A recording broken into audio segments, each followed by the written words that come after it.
The year was 216 BC, and the skies above Italy were thick with the weight of war. The Roman Empire, at the height of its power, found itself locked in a deadly struggle with one of the most brilliant military minds in history, the Carthaginian general Hannibal Barca. Known for his audacity, cunning, and sheer military genius, Hannibal had already struck terror into the hearts of Rome's leaders. His troops had crossed the Alps, one of the most daring military feats of all time, and now he was about to deliver a blow to the Romans that would shake their confidence and the course of history itself. This was the Battle of Saetonia. At the heart of this story is the fierce rivalry between Rome and Carthage, two ancient powers that vied for control over the Mediterranean. The Punic Wars, a series of conflicts that spanned decades, saw these two empires clashing in naval battles, sieges, and brutal confrontations on land. The Second Punic War, which had begun in 218 BC, saw Carthage's most famous general, Hannibal, taking the fight directly to the Romans. What began as a mission of vengeance for his father's death in a previous war evolved into one of the greatest military campaigns ever waged. Hannibal's audacious crossing of the Alps with a massive army, including war elephants, had already struck fear into the Roman heart. Despite suffering heavy losses during this perilous journey, Hannibal's forces, ranging from 40,000 to 50,000 men, arrived in Italy with an unexpected sense of resilience. The Romans, confident in their own military superiority, failed to understand the true scale of the threat. Hannibal, however, knew his enemy well. He understood Roman tactics, their reliance on heavy infantry, and their stubbornness. And he knew that if he was to defeat them, he would have to outsmart them. He would have to fight a battle like no other. Cannae. After months of Hannibal's successful raids in Italy, the Roman Senate was finally forced to act. They sent one of their most experienced generals, Gaius Terentius Varro, to face the Carthaginian threat head-on. The Roman army, numbering around 80,000 men, was one of the largest ever assembled in Rome's history. Confident in their superior numbers and the strength of their legions, the Romans set out to crush Hannibal's army once and for all. The Roman strategy was simple: overwhelm Hannibal with sheer force. Their plan was to bring all of their forces to bear on the Carthaginian army in one decisive confrontation. But what they didn't know was that Hannibal had prepared a devastating surprise for them.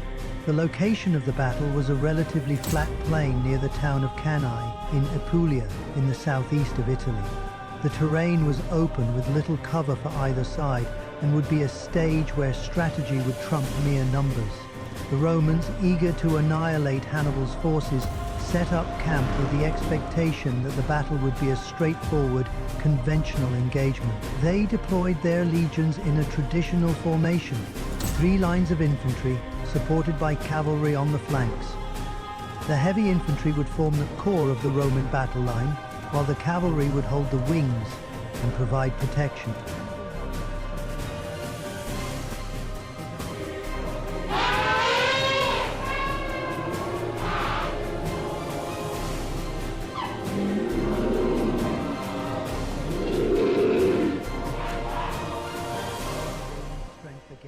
Hannibal's strategy for the Battle of Cannae was nothing short of genius.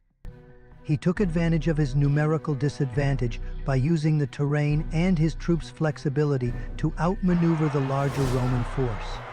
The Carthaginian army formed a convex battle line, with their center deliberately weaker and the flanks much stronger. The center of the line, composed of his best infantry, was positioned in such a way that it would gradually retreat under pressure, creating a pocket that would pull the Romans in. The Carthaginian cavalry, superior in skill and number, were placed on the wings.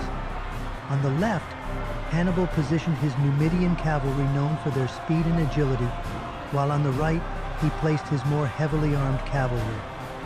Both wings would eventually swing around the Roman flanks, enveloping the Roman army from all sides. On the morning of August 2, 216 BC, the battle began. The Roman legions, brimming with confidence, advanced in their traditional formation. The center of the Roman army pressed forward, eager to crush the Carthaginian forces. As they pushed forward, they encountered Hannibal's seemingly retreating center, which gave ground slowly but steadily, luring the Romans deeper into the trap. The more they advanced, the more they exposed themselves to Hannibal's flanking maneuvers. At the same time, Hannibal's cavalry on the flanks began to engage the Roman cavalry. The Roman horsemen, not accustomed to the speed and agility of the Numidian cavalry, quickly began to falter. On the right, the Carthaginian cavalry, led by Hannibal's brother Mago, smashed through the Roman cavalry. With the Roman cavalry retreating, the Carthaginian horsemen were free to charge into the Roman rear. The real devastation, however, came when the Carthaginian cavalry, now victorious on both wings, wheeled around and attacked the Roman infantry from behind.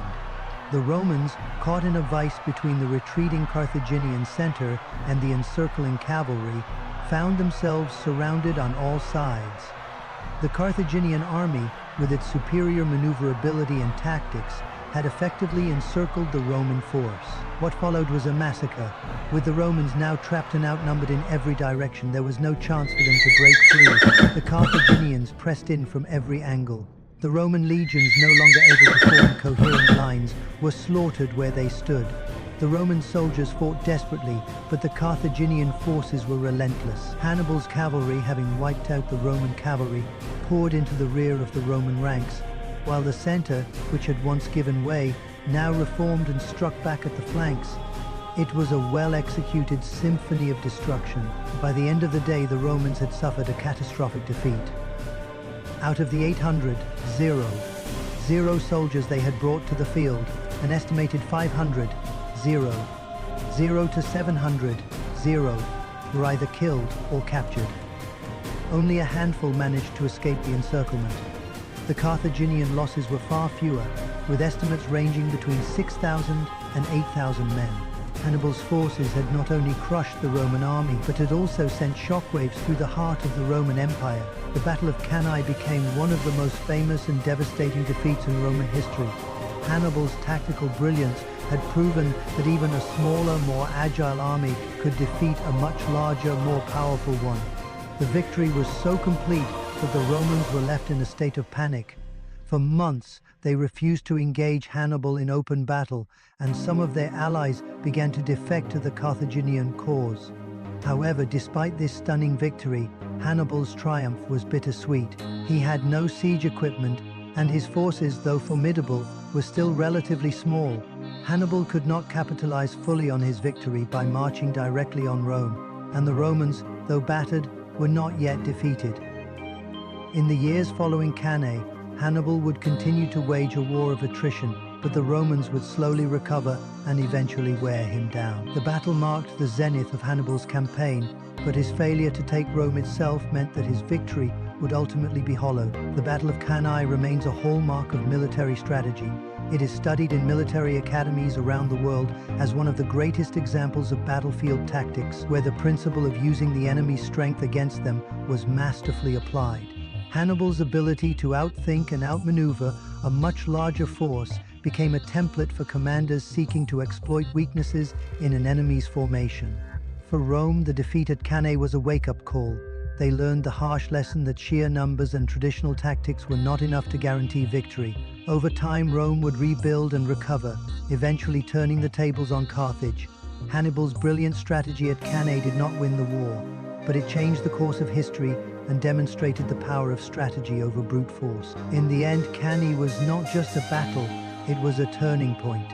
It showed that in the world of war, even the mightiest of empires can be brought low by a brilliant mind. It's a reminder that, sometimes, the greatest victories come not from the strength of numbers, but from the strength of the mind.